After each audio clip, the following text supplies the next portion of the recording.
Thank you. Today, I want to tell you about the power of yet. I learned of a high school in Chicago where students had to pass 84 units to graduate. And if they didn't pass, they got the grade not yet. I thought, isn't that wonderful? Because if you fail, you're nowhere. But if you get the grade not yet, you're on a learning curve.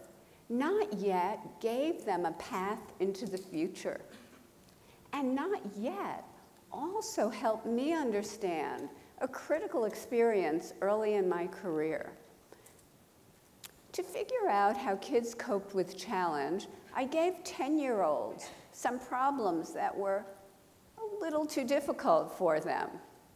Some of them reacted in a shockingly positive way. They said things like, "I love a challenge," or "I was hoping this would be informative." They understood that their abilities could grow through their hard work. They had what I call a growth mindset. But other children, for them it was tragic, catastrophic. From their more fixed mindset perspective, their core intelligence had been tested and devastated.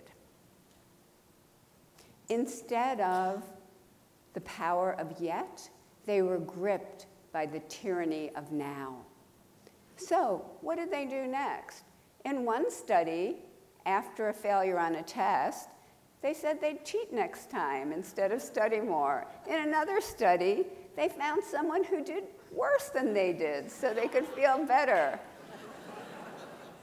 And in many studies, we found they run from difficulty. Let's look at how that looks in the brain. Mosher and his colleagues measured from the brain as kids encountered errors. Processing the error shows up in red. If you look at the fixed mindset brain on the left, nothing is happening.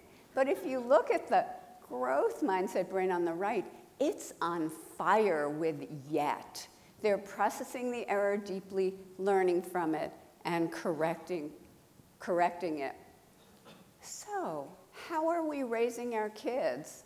Are we raising them for now or for yet? Are they focused on the next A or test score instead of dreaming big, instead of thinking about what they want to be and how they want to contribute to society? And if they are too focused on A's and test scores, are they going to carry this with them into the future? Maybe because many employers are coming to me and saying, we've already created a generation of young workers who can't get through the day without an award. So, what can we do? How can we build that bridge to yet? First, we can praise wisely. Our research shows that when we praise kids for the process they engage in, their hard work, their strategies, their focus, their perseverance, they learn that challenge seeking, they learn that resilience. Praising talent, praising intelligence makes them vulnerable. There are other ways of rewarding yet. We teamed up with game scientists at the University of Washington to create a math game, Brain Points. The typical math game rewards right answers right now, but not brain points. We rewarded process and the learning curve, so effort, strategy, and progress. The Brain Points game created more sustained learning and greater perseverance than the standard game. And just the words yet and not yet after a student has a setback, we're finding creates greater confidence and greater persistence. We also can change students' mindsets directly.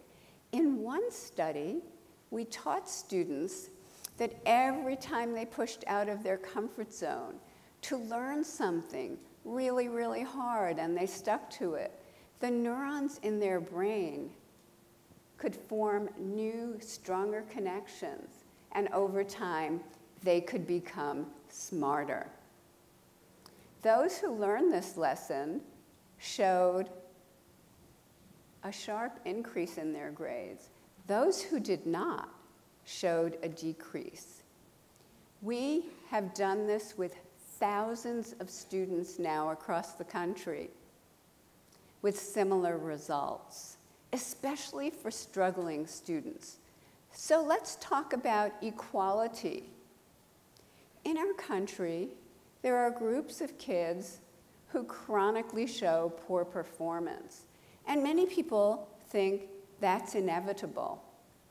But when educators create growth mindset environments steeped in yet, equality can happen. Let me just give you a few small examples. One teacher took her Harlem kindergarten class, many of whom could not hold a pencil for the first month, through daily tantrums. She took them to the 95th percentile on the National Achievement Test. That same teacher took a 4th grade class in the South Bronx, way behind. She took them to the top of New York State on the state math test. That teacher is a Stanford grad, and she's here today.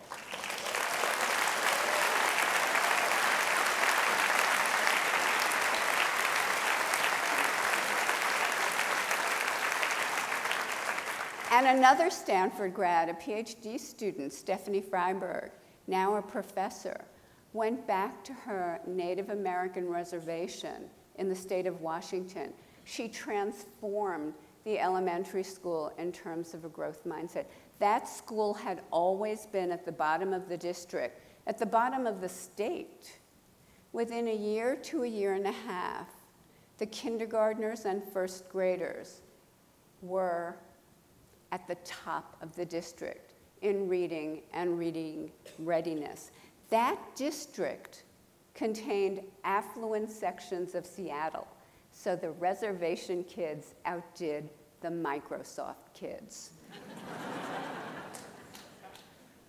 And they did it because learning a growth mindset transformed the meaning of effort and difficulty. It used to mean they were dumb, and now it means they had a chance to get smarter. Difficulty just meant not yet. Last year, I got a letter from a 13-year-old boy. He said, "Dear Professor Dweck, I read your book already." I like the fact that it was based on sound scientific research. That's why I decided to test out your growth mindset principles in 3 areas of my life. As a result, I'm earning higher grades. I have a better relationship with my parents. I have a better relationship with the other kids at school. I realize I've wasted most of my life. Let's not waste any more lives, because the more we know that basic human abilities can be grown, the more it becomes a basic human right for kids, all adults, to live in environments that create that growth, to live in environments filled, overflowing with yet. Thank you.